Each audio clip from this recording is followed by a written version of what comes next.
Greetings, and welcome to the AMD second quarter 2025 conference call. At this time, all participants are in a listen-only mode. A question-and-answer session will follow the formal presentation. If anyone should require operator assistance, please press star zero on your telephone keypad. As a reminder, this conference is being recorded. And it is now my pleasure to introduce to you Matthew Ramsey, VP of Investor Relations and Financial Strategy. Thank you, sir. Please go ahead. Thank you and welcome to AMD's 2025 second quarter financial results conference call. By now, you should have had the opportunity to review a copy of our earnings press release and the accompanying slides. If you have not had the chance to review these materials, they can be found on the Investor Relations page of AMD.com. We will refer primarily to non-GAAP financial measures during today's call. The full non-GAAP to GAAP reconciliations are available in today's press release and slides posted on our website.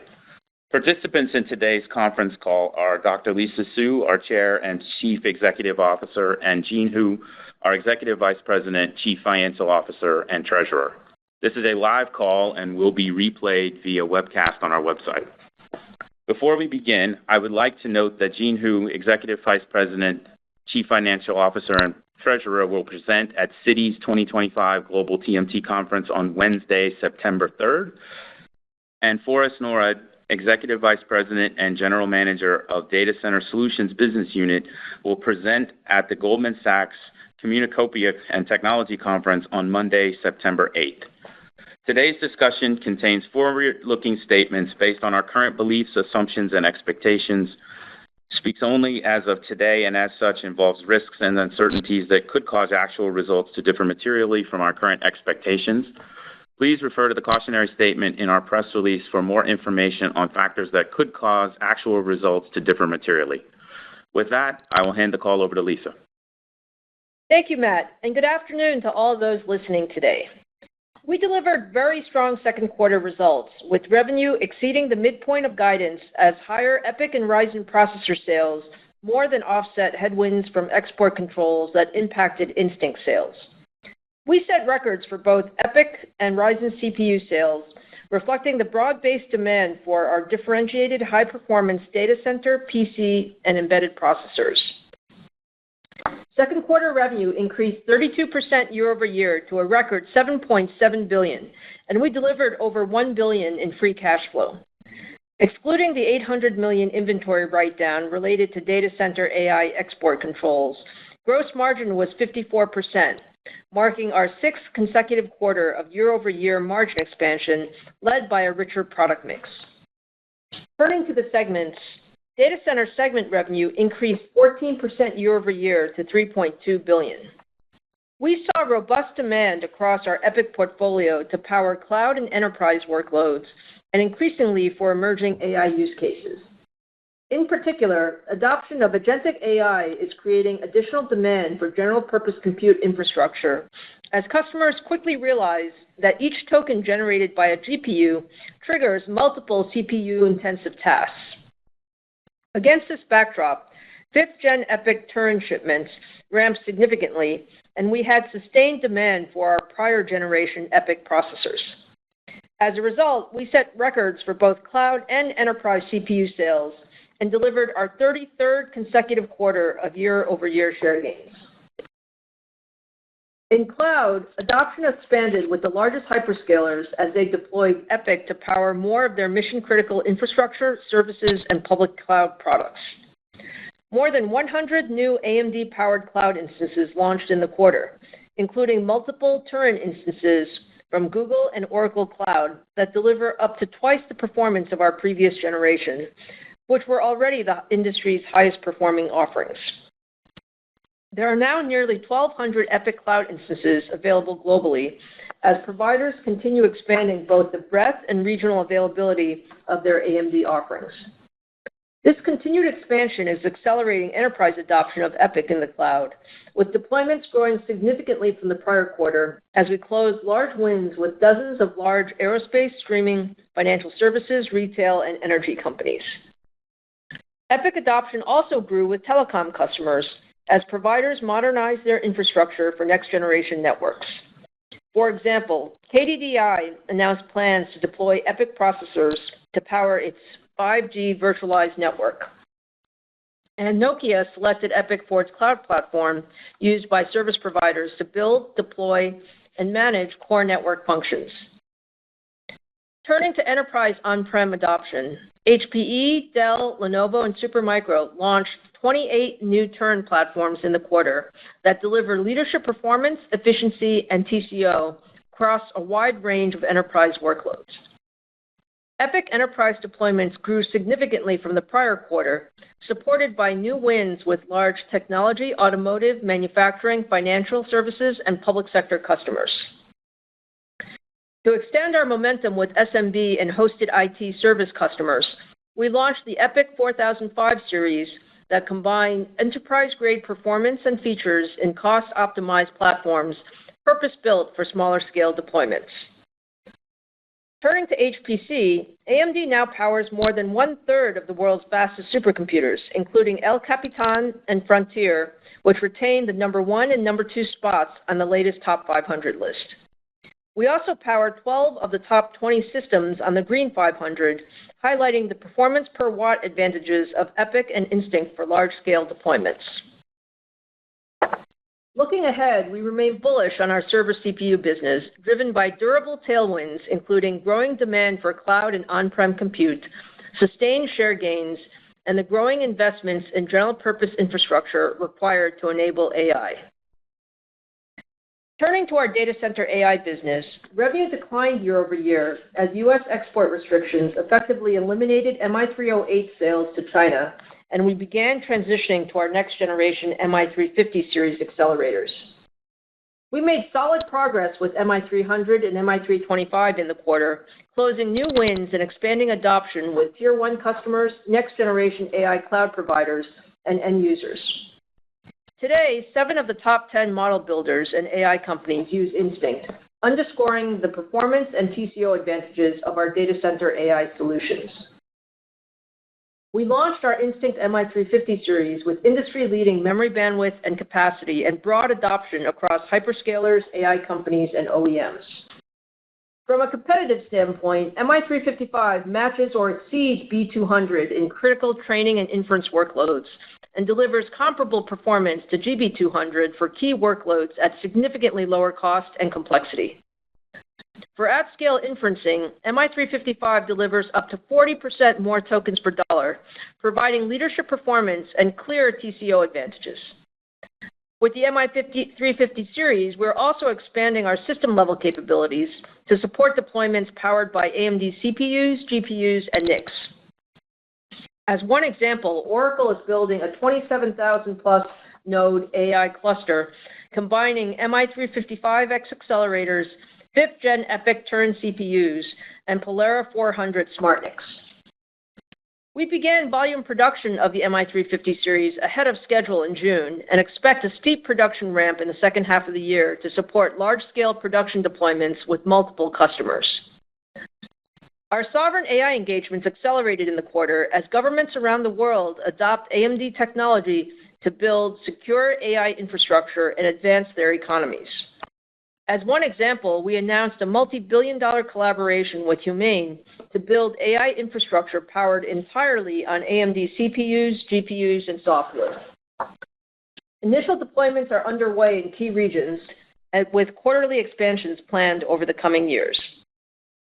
In addition, we have more than 40 active engagements globally and see significant opportunities to power an increasingly larger portion of national computing centers and sovereign AI initiatives. On the AI software front, we made significant progress this quarter, increasing the performance, improving the usability, and expanding the adoption of ROCm. We announced ROCm 7 with major upgrades across every layer of the stack, delivering more than 3x higher inferencing and training performance compared to our prior generation, and adding support for large-scale training, distributed inference, and lower precision data types. To deepen developer engagement, we introduced nightly ROCm builds and expanded access to Instinct compute infrastructure, including launching our first developer cloud that provides pre-configured containers for instant access to AMD GPUs. We also expanded native support for ROCm across key frameworks, including VLLM and SGLang, enabling frontier models like Llama 4, Gemma 3, and DeepSeek R1 to launch with day zero AMD support. To accelerate enterprise adoption, we introduced ROCm Enterprise AI, a full-stack platform that integrates seamlessly with existing IT infrastructure and includes everything needed for an enterprise to deploy, manage, and scale AI across their business. Looking ahead, the development of our next-generation MI400 series is progressing rapidly. These are the most advanced GPUs we have ever built, with up to 40 petaflops of FP4 AI performance and 50% more memory bandwidth, and scale-out throughput than the competition. With the MI400 series, we're bringing together everything we've learned across silicon, software, and systems to deliver Helios, a full-stack rack-scale AI platform. Helios is purpose-built for the most demanding AI workloads, with each rack connecting up to 72 GPUs that can operate as a single massive AI accelerator. Helios is expected to deliver up to a 10x generational performance increase for the most advanced frontier models, and we believe it will be the highest performance AI system in the world when it launches. MI400 series development is progressing well towards our planned launch in 2026, with significant interest in large-scale deployments from multiple high-profile customers. To accelerate our development, we have invested significantly to expand our AI software and hardware capabilities, both organically and inorganically, with a number of acquisitions and strategic investments.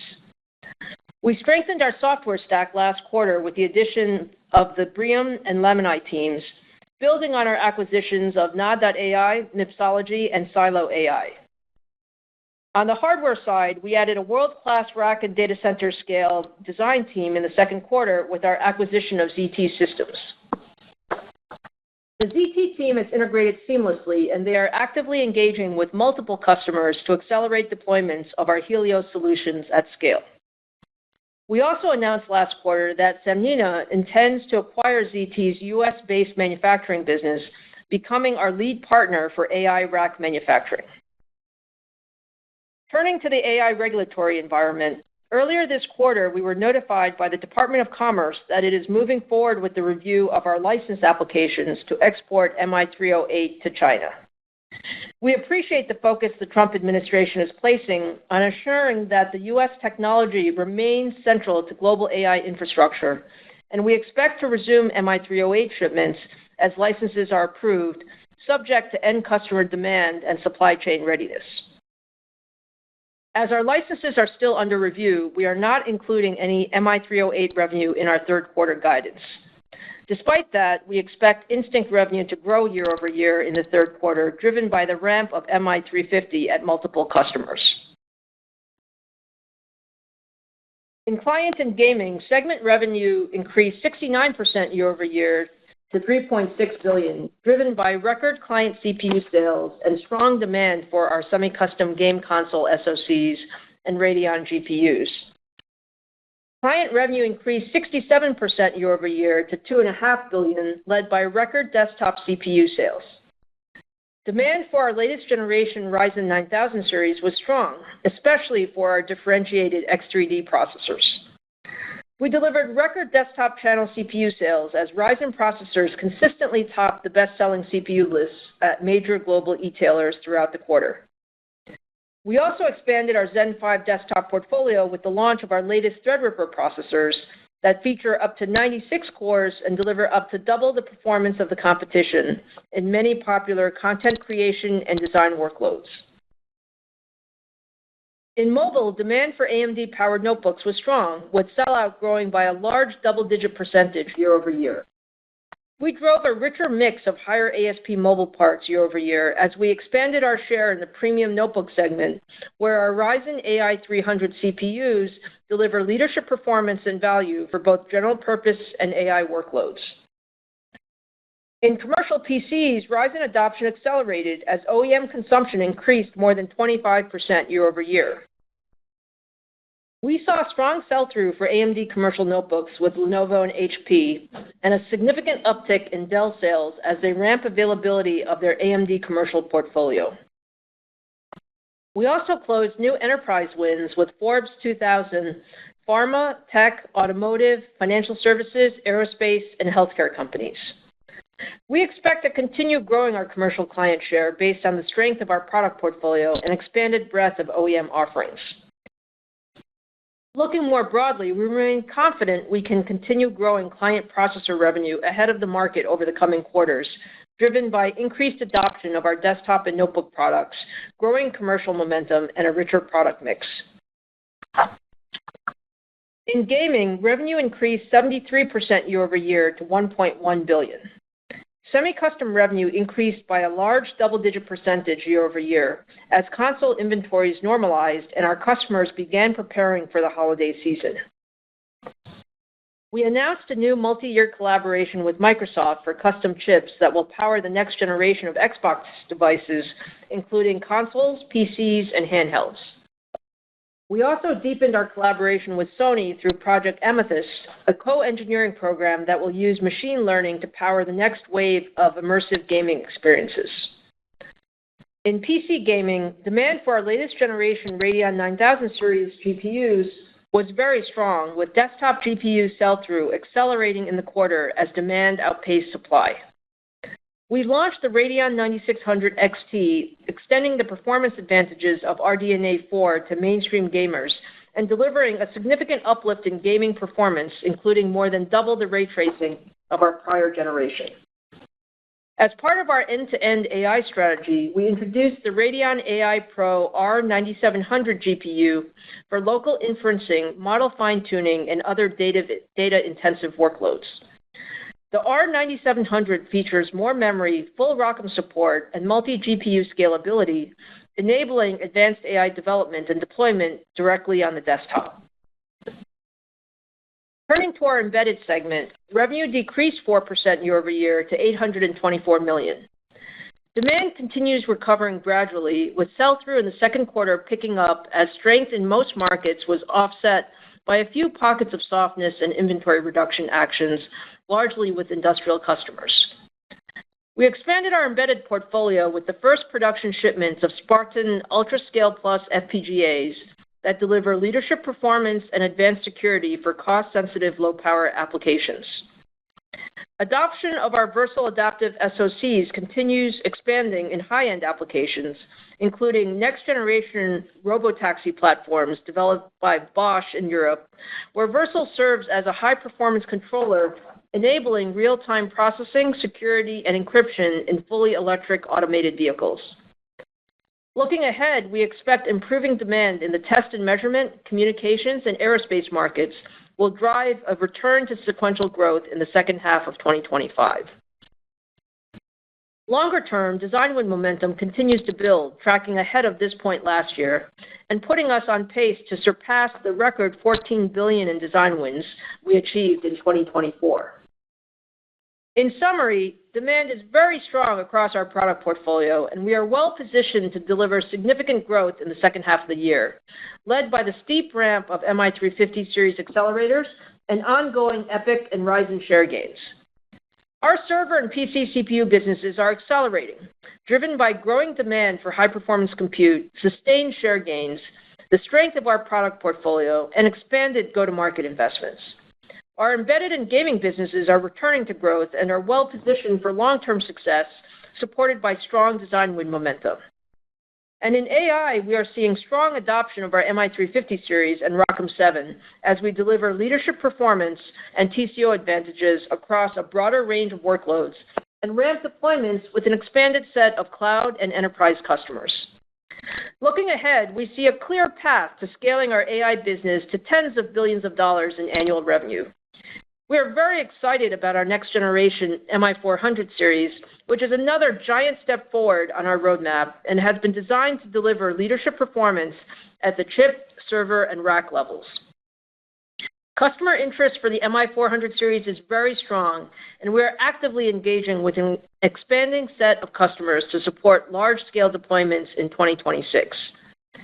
We are in the early stages of an industry-wide AI transformation that will drive a step function increase in compute demand across all of our markets, positioning us for significant revenue and earnings growth over the coming years. Now I'd like to turn the call over to Jean to provide some additional color on our second quarter results. Jean? Thank you, Lisa, and good afternoon, everyone. I'll start with a review of our financial results and then provide our outlook for the third quarter of fiscal 2025. We're pleased with our strong second quarter financial results. We delivered a record revenue of $7.7 billion, exceeding the middle point of our guidance, up 32% year-over-year, reflecting strong momentum across our business. Record sales of Ryzen and EPYC processors and higher semi-customer shipment more than offset the impact of the U.S. export controls, restricting MI308 sales to China. Revenue increased 3% sequentially due to strong growth in the client and the gaming segment, partially offset by the data center revenue decrease due to export controls. Gross margin was 43%, down 10 points from 53% a year ago. The decrease was due to the $800 million inventory and related charges associated with the export restrictions. Excluding this charge, non-GAAP gross margin would have been approximately 54%. Operating expenses were approximately $2.4 billion, an increase of 32% year-over-year, as we continue to invest aggressively in go-to-market activities for revenue growth and in R&D to capitalize on significant future AI expansion opportunities. Operating income was $897 million, representing a 12% operating margin compared to $1.3 billion, or 22% a year ago. The decline was primarily due to the inventory and the related charges. Taxes, interest expense, and other totaled $126 million. For the second quarter of 2025, diluted earnings per share were 48 cents compared to 69 cents a year ago.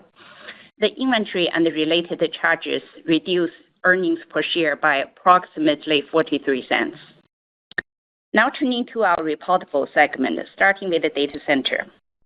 Data center segment revenue was $3.2 billion, up 14% year-over-year, driven by strong EPYC CPU revenue and share gains across both cloud and enterprise customers. On a sequential basis, data center revenue decreased 12% due to the impact of the export controls on MI308. The data center segment operating loss was $155 million, compared to operating income of $743 million a year ago, or 26% of revenue. The loss was primarily due to the inventory and related charges. Client and gaming segment revenue was $3.6 billion, up 69% year-over-year and 20% sequentially, driven by record client CPU sales and strong demand for our PC and console gaming products. In the client business, revenue was a record of $2.5 billion, up 67% year-over-year, driven by record sales of our Ryzen desktop CPUs and the richer product mix. Gaming revenue rose to $1.1 billion, up 73% year-over-year, reflecting strong demand for our newly launched gaming GPUs and higher semi-customer revenue as inventory has now normalized and customers prepare for the holiday season. Client and gaming segment operating income was $767 million, or 21% of revenue, compared to $166 million, or 8% a year ago, driven by richer client product mix and operating leverage on higher revenue. Embedded segment revenue was $824 million, down 4% year-over-year and flat sequentially, as embedded end market demand remains mixed. Embedded segment operating income was $275 million, or 33% of revenue, compared to $345 million, or 40% a year ago. The decline in operating income was primarily due to product mix. Before I review the balance sheet and the cash flow, as a reminder, we closed the acquisition of ZT Systems early in the second quarter, as we had announced our intent to divest the ZT manufacturing business. The financial results of the ZT manufacturing business are reported separately in our financial statement as discontinued operations and are excluded from our non-GAAP financials. Subsequently, in May, we entered into agreement with the Sanmina Corporation to sell the ZT manufacturing business for $3 billion in cash and stock, inclusive of contingent payment. The transaction is expected to close near the end of 2025, subject to regulatory approvals and the customary closing conditions. Turning to the balance sheet and the cash flow. During the quarter, we generated $1.5 billion in cash from operating activities of continuing operations, and the free cash flow was a record of $1.2 billion. We returned $478 million to shareholders through share repurchase, resulting in $1.2 billion in share repurchases for the first half of 2025. In May, our board of directors approved an additional $6 billion authorization. Exiting the quarter, we have $9.5 billion remaining under our share repurchase program. At the end of the quarter, cash equivalents, and short-term investment were $5.9 billion. Our long-term debt was $3.2 billion. During the quarter, we paid down $950 million of commercial paper used to finance the ZT Systems acquisition close. Now turning to our third quarter 2025 outlook. Please note that our third quarter outlook does not include any revenue from AMD Instinct MI308 shipment to China, as our license applications are currently under review by U.S. government. For the third quarter of 2025, we expect revenue to be approximately $8.7 billion, plus or minus $300 million. The midpoint of our guidance represents approximately 28% year-over-year revenue growth, driven by strong double-digit growth in our client and gaming and the data center segments.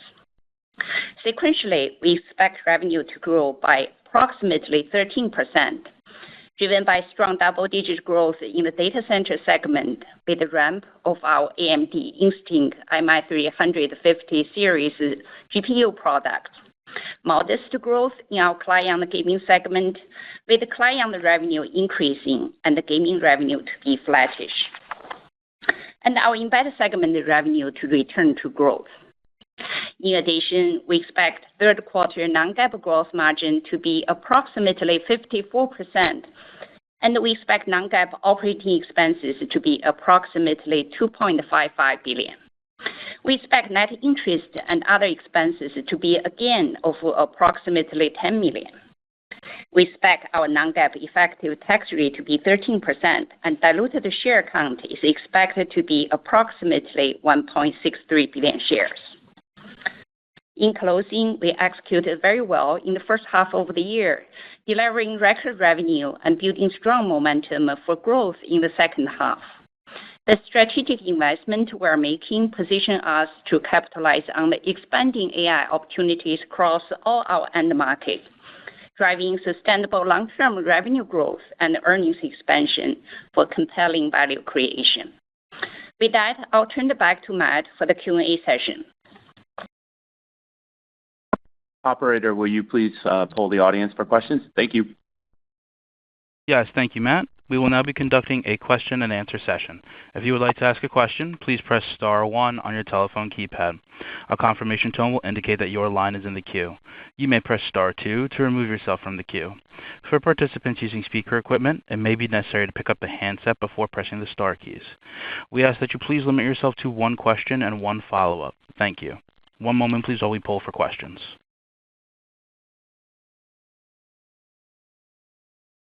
And the first question comes from the line of Thomas O'Malley with Barclays. Please proceed with your question.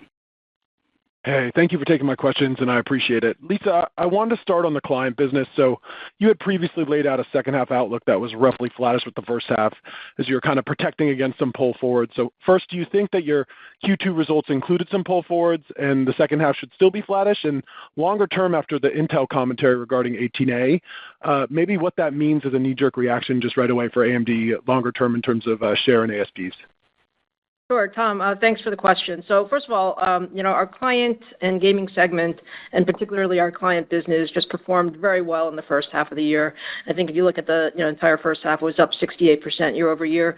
I think if you look underneath that, what we're seeing is strength in every part of our client business. So we saw very strong sales in our desktop channel area. We have a leadership product there, best gaming GPUs with our X3D. GPUs. We've had strong Ryzen AI adoption as well in the first half of the year. We see that in sell-through. And in addition, we've had strong enterprise sell-through as we brought that forward. So to your question of how much is pull forward, we don't think a whole lot of that is.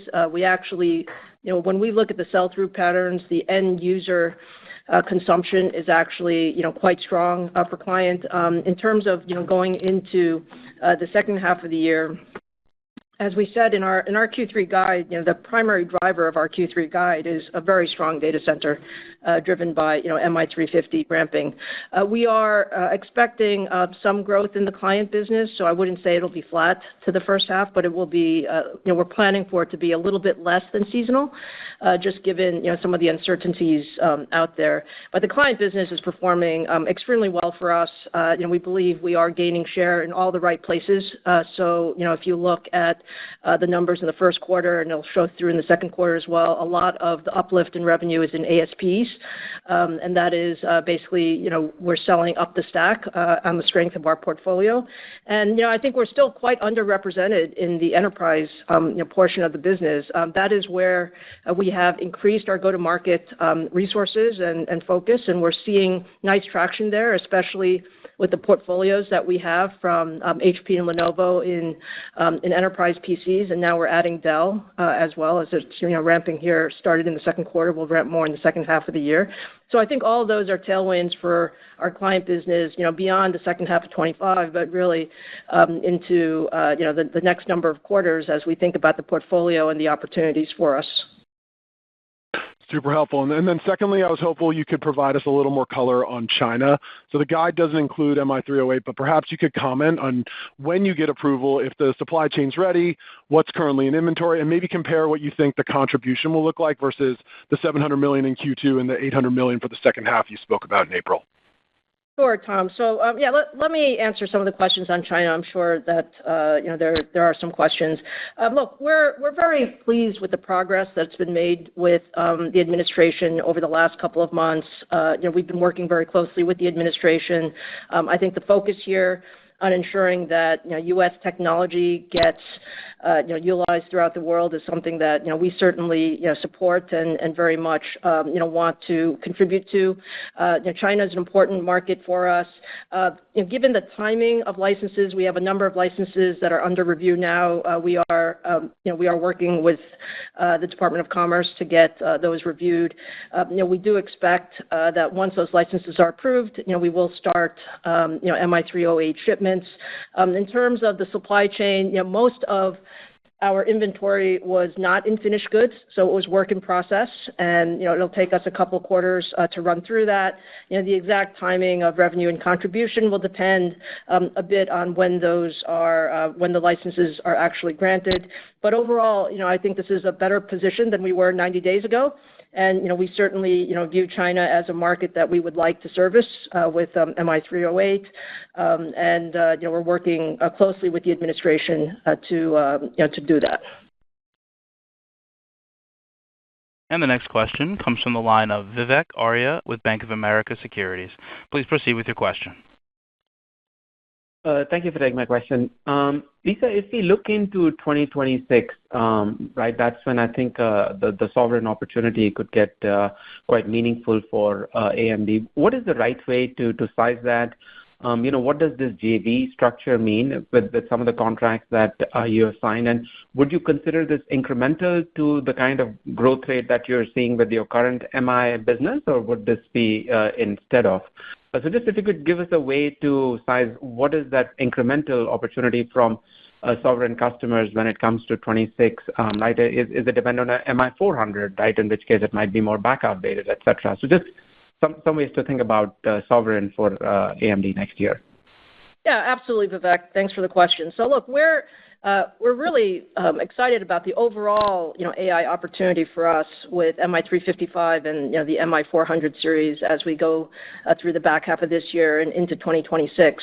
I think it's, there's a very large opportunity with, let's call it hyperscalers, some of the leading AI companies as well as sovereign. I think sovereign is additive to that for sure. From the standpoint of, what to expect, there are also some regulatory things that need to be worked through on the sovereign side. But again, we're working closely with the administration as they, go through the various regulatory decisions that need to be made.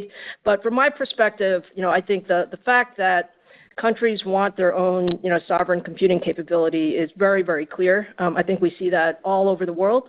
The humane opportunity that you're referring to that we announced with the Kingdom of Saudi Arabia, I think is a great example of where, together with their ambitions, our technology, I think you heard from Tarek he was at our event saying that would start with MI355, that we would expect that would continue on.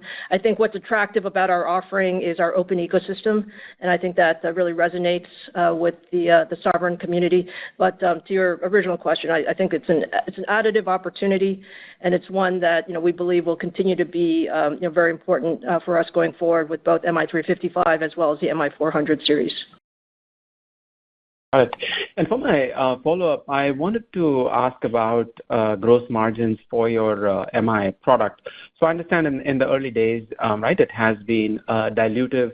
What kind of sales level is required for it to start becoming, additive to margins? And let's say if I fast forward to Q4 and assume that, your Q4 sales are growing year on year, roughly the same rate as Q3 sales, should we expect gross margins to kind of stay at these Q3 levels, or are there other plus minus drivers we should think about in terms of gross margins as you go into Q4? Thank you. Yeah, Vivek, thank you for the question. The gross margin of our MI product, we said it's a little bit below corporate average. I think at this point, our priority is really to address the larger, faster-growing revenue opportunities that we have and provide customers a better TCO to really expand our presence in the marketplace.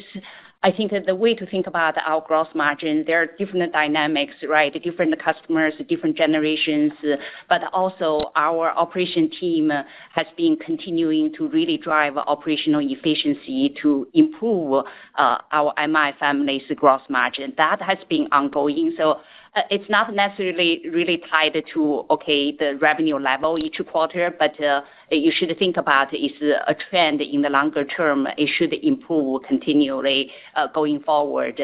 Overall, the way I think about it is gross margin dollars, right? This is one of the fastest growing market opportunities for any financial metrics.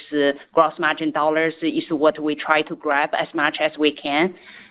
Hopefully that helped your question.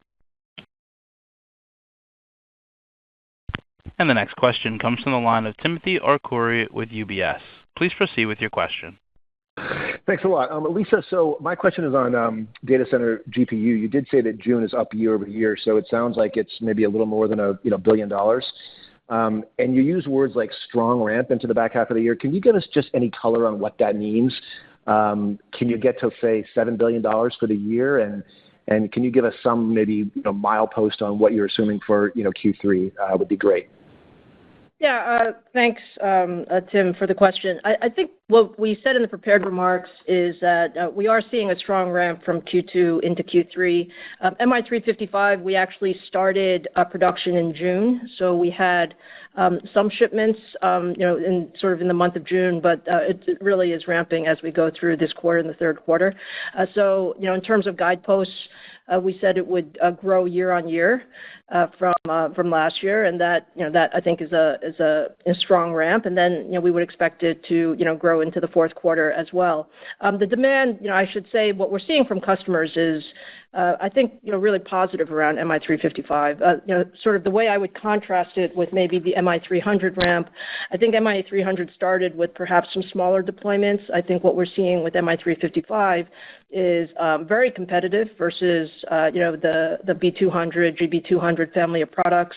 I think there's a strong desire to really use us at scale. The MI355 is very strong for inferencing. We're also working with a number of customers on training, and this is also an opportunity for us to build into the MI400 series as we go into 2026. So we're bullish on MI355 and where the AI opportunity is for us, and I think we're right on track to what we expected to be as we were going through the development of the roadmap.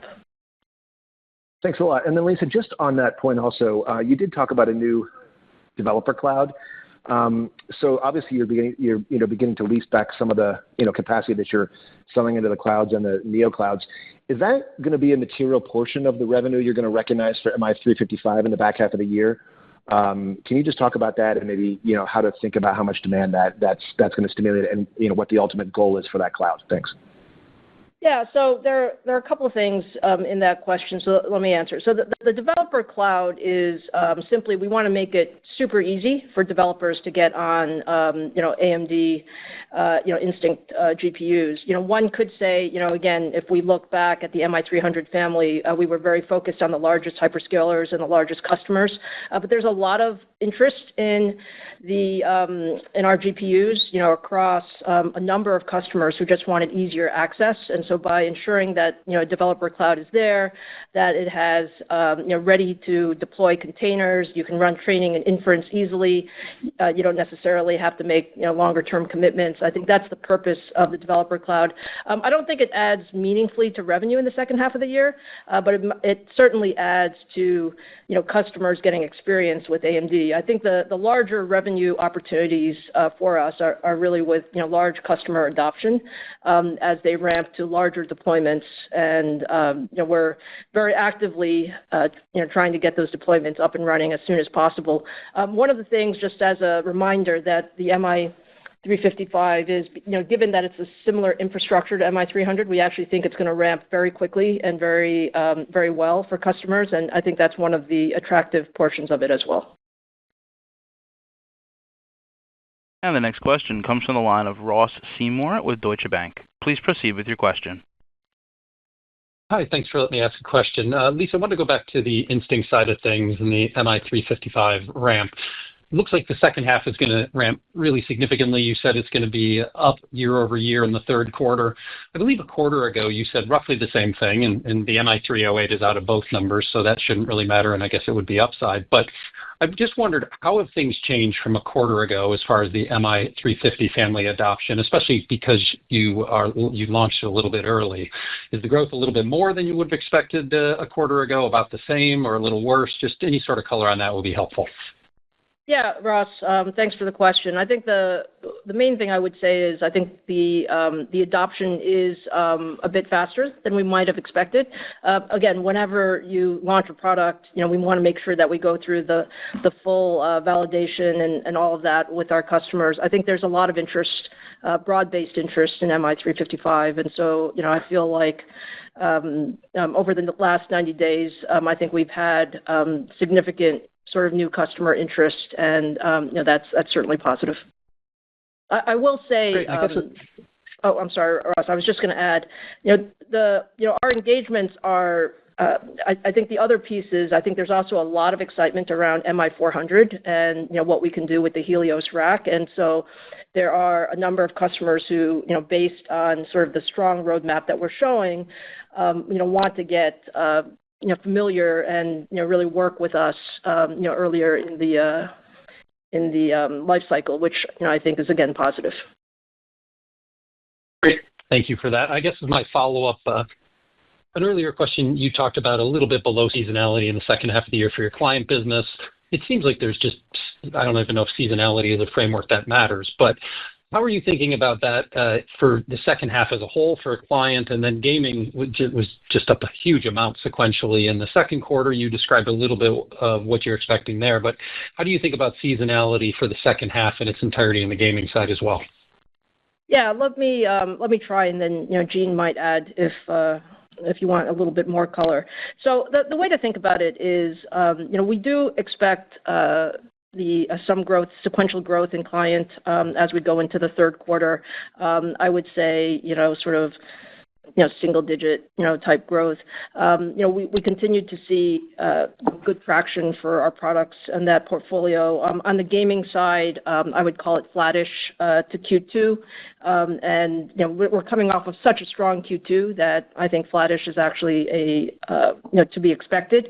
As we go into the fourth quarter, the dynamics that we would see is, we would see that the console business would actually be down substantially. So think about it as down strong double digits. The customers usually build for the holiday season in sort of before that, and then that will be completed by the fourth quarter. So we would expect, as the client and gaming segment, that the segment would probably be down in the fourth quarter. So hopefully that helps. Jean, did you want to add to that? No, I think you covered it. Okay. And the next question comes from the line of Joshua Buchalter with TD Cowen. Please proceed with your question. Hey guys, thank you for taking my question. I wanted to ask about lead times on the Instinct family, both for the MI350 group family and MI400. I mean, as you move into larger cluster sizes, which it sounds like you're doing at least with Oracle on 350, and then endeavor to do more so on 400. How much visibility and lead time do you need from your customers? Because I would imagine the lead time for your parts is measured in months, but on the infrastructure side, in particular for the larger scale deployments, I mean, those things are measured in years at this point. So maybe you could speak to the visibility specifically on the 400. Thank you. Yes, sure, Josh. So yes, I mean, our lead times are long, given all of the processing steps that we have to go through. Think about it as somewhere between 8-9 months, that type of thing. We have a very, very strong supply chain. We've been preparing for these ramps of both MI350 series and MI400 series, and that preparation is ongoing. So we feel like we have a very strong supply chain there. In terms of visibility with customers, we're absolutely working with customers very closely on near-term MI350 series deployments, getting those deployments up as quickly as possible. Again, one of the things about the MI350 series that is good is that it can go into existing data centers, given just given the platform that is in. So, we have been certainly working with our customers there. And then for the MI400 series, there are lots and lots of details in sort of full rack scale design implementation, and we're actively working with the largest customers right now on just ensuring that our Helios rack is fully compatible with their data center build outs as we go into 2026. So that visibility is important. I think that co-development, co-engineering is important as we get into the rack scale architecture, and the ZT team that we've brought in has been extremely helpful in terms of both internal platform build out, as well as ensuring that we're working closely with our customers on their data center needs. Thank you for that, Lisa. And maybe for Jean, I wanted to follow up on Vivek's question earlier on gross margins. So if we add back the charges in 2Q, and then your gross margin implied in the guidance is roughly flat sequentially, and that's despite what's implied to be data center GPUs up meaningfully sequentially. Like, it doesn't seem like consoles falling off in the third quarter. I mean, can you maybe talk to the underlying drivers of how you're able to keep the flat gross margins despite, what sounds like still margin dilutive data center GPUs up significantly within the mix? Thank you. Yeah, Josh, thanks for the question. Yeah, we are guiding our Q3 gross margin around 54%, and Q2, you're right, excluding the $800 million charge, it was close to 54%. I think the gaming business actually is quite high, so the mix actually is unfavorable. But we do have some tailwinds we have been really driving. First is, we have been expanding our server business, which has a really nice gross margin. And on the client business side, we are expanding the commercial PC business that really helps us to drive the gross margin up. In addition, we do have a really strong operational team. They are driving the gross margin improvement just from operational efficiency perspective across the board. So overall, our objective is to continue to improve gross margin despite, MI350 very strong ramp in Q3. We are able to continue to drive the margin up. And the next question comes from the line of Joe Moore with Morgan Stanley. Please proceed with your question. Great, thank you. You've used this language before of the kind of tens of billions opportunity around MI400. Can you talk about, that the time frame when that might occur, and not to pin you down too much, but and what what would help you get to that level sooner rather than later? Should we think of that as a 2027 realistic outcome that you could be looking at 20 billion plus? Just a little bit more color on that tens of billions comment. Yeah, I mean, maybe without being specific, Joe, I can give you sort of the way I look at it, and back to this notion of are we incrementally more confident? I think we're seeing a lot of positive signs in our AI customer adoption. I think the strength of the MI350 series, the very positive feedback that we're getting on MI400 from customers, the work that we're doing in terms of ensuring that we are fully ready for large-scale deployments of not just inference but training. I think when we get to tens of billions of dollars, we're talking about significant gigawatt scale type deployments, and those would be important for us to get there, and we're certainly I think engaged with all of the right customers that can enable that type of ramp. But I won't necessarily speculate on the exact time, other than to say certainly that would be our set of aspirations. Great, that's helpful. Thank you. And then as these workloads evolve, I mean, you've sort of talked about inference and training as sort of different opportunities for AMD. Are you seeing those start to come together? It seems like with inference, the reasoning models are requiring much higher complexity. Is rack scale more important to the inference market than you thought it might be? Just any color around how that complexity of inference is impacting you guys. Yeah, I think that's absolutely true, Joe. I think with the proliferation of models, I think what we're seeing is GPUs continue to be very sort of the computing of choice as you think about all the models that are out there, and then as you go into distributed inference and some of the newer techniques, we are seeing the importance of the scale up and the scale out architecture, which we are investing in. But I think the overarching thing is I think we have a very competitive roadmap across the next couple of generations. I think that has now gotten strong customer validation. We're getting a lot of feedback from customers on where they would like to see us continue to add more resources and add more focus, and so that is very helpful. And the key is to be a full scale solution provider for these large customer deployments, and that's what we're working on.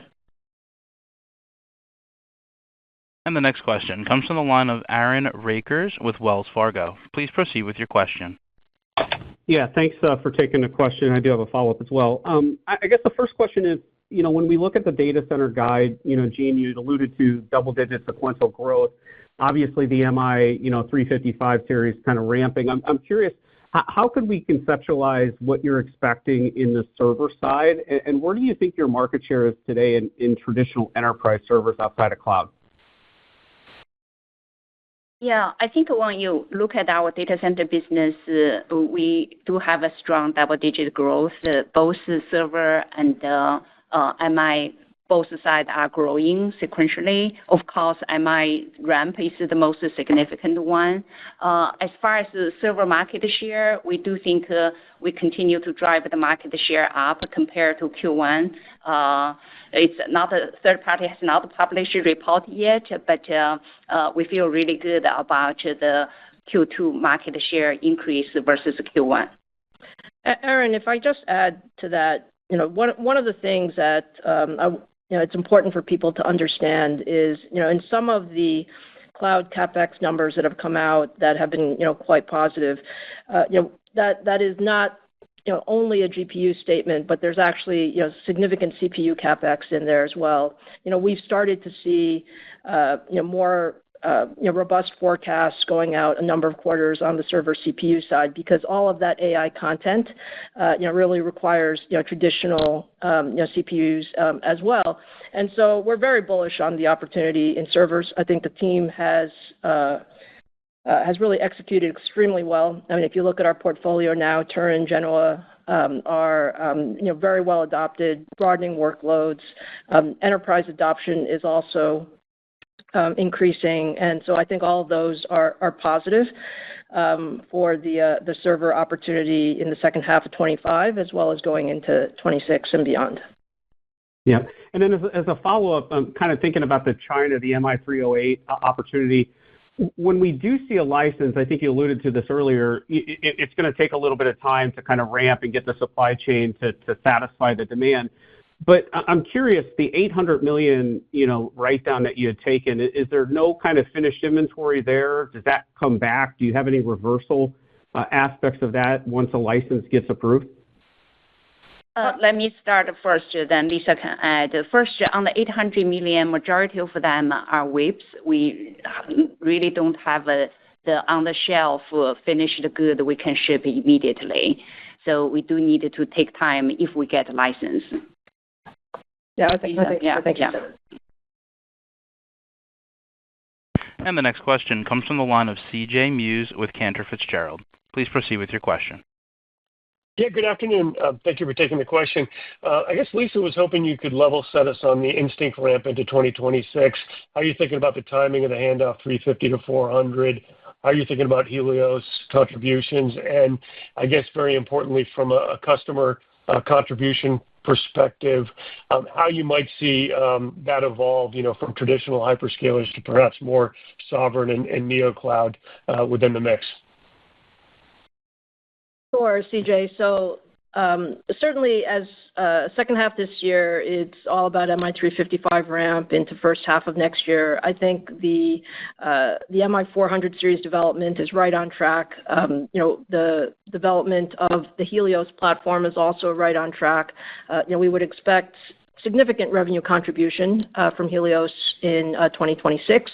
And then relative to the contribution of the various things, hyperscalers, sort of some of the, versus neo clouds versus sovereign. I think it's a little early to really talk about the different pieces other than to say, you would expect that, hyperscalers and let's call it, neo clouds that would be working for other large AI natives, maybe significant pieces of the initial ramp. And then, sovereign may come a little bit later in time, just given, sort of the timing of when different build outs would happen. So hopefully that gives you some color, CJ. Yeah, very helpful. And then Jean, I guess a question for you with the sale of ZT for $3 billion in cash and stock, and you only have $3 billion in debt outstanding. How are you thinking about the use of proceeds? Is there, saving for a rainy day or bolt-on acquisitions, perhaps more aggressive share buyback? How are you thinking about it today?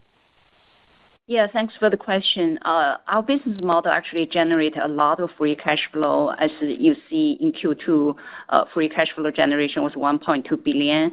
So if we close the ZT sale and we'll get more cash, Overall, our capital allocation principle continue to be the first thing is investing, especially with the tremendous AI opportunities ahead of us. And then we'll continue to return cash to shareholders. We did a $1.2 billion repurchase in the first half of the year. We are committed to continue to return cash to shareholders through share repurchase. Operator, I think we have time for one more caller, please. Okay. The final question comes from the line of Ben Reitzes with Melius Research. Please proceed with your question. Hey, thanks for squeaking me in here. I wanted to clarify a little bit on the $1 billion increase in sequential sales. It would seem like it's coming from GPUs primarily. I was wondering if you could back that, and that's with nothing in China. And if the answer to the prior question that GPUs are over $1 billion, that kind of puts you at a $2 billion run rate. And was just wondering if that was accurate in terms of thinking. And then I have just a very quick follow-up. Thanks. Hi, Ben. Thanks for the question. If you look at the sequential revenue increase, as I mentioned during the prepared remarks, we see data center strong double-digit increase, which include both GPU and the CPU, but the GPU definitely drives the largest incremental amount increase. We also mentioned the client actually is going to increase sequentially.